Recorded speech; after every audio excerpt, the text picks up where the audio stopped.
ఈ ఎమర్జెన్సీ ఏంది, ఎట్లా పెట్టబడింది, నీ పదవిని నిలుపెట్టుకోవడానికి, వ్యతిరేకతని అణచివేయడానికి నువ్వు ఎమర్జెన్సీని విధిస్తే జరిగిన అరాచకాలు అన్ని ఎమర్జెన్సీ పీరియడ్ లో ఉన్న పరిస్థితి ఏంటో తెలుసా? గవర్నమెంట్ కి వ్యతిరేకంగా ఒక్క వార్త కూడా రావు. ప్రింట్ చేశారని తెలిస్తే కూడా నిన్ను తీసుకుపోయి లోపలేస్తారు. ఇందిరాగాంధీ తర్వాత ఉత్తరాధికారి ఎవరు? రాజీవ్ గాంధీ. రాజీవ్ గాంధీ నాకు అంత ఇంట్రెస్ట్ లేదని పైలట్ గా వెళ్ళిపోయాడు.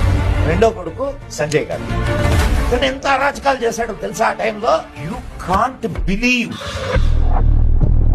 84 లక్షల మందికి కుటుంబ నియంత్రణ ఆపరేషన్లు చేయించాడు బలవంతంగా. దొరికినట్టు తీసుకుపోయి హాస్పిటల్లో చేసేవాళ్ళు కుటుంబ నియంత్రణ ఆపరేషన్. సరి అయినటువంటి సౌకర్యాలు ఉండే కాదు. కొన్ని వేల మంది ఈ ఆపరేషన్లు వికటించి చచ్చిపోయిన వాళ్ళు ఉన్నారు. జైళ్లలో చచ్చిపోయారయ్యా బాబు. వాళ్ళు చస్తే కూడా నువ్వు అడగడానికి లేదు. ఒక్కొక్కరి కథనం తీసుకుంటే ఒక్కొక్క కథ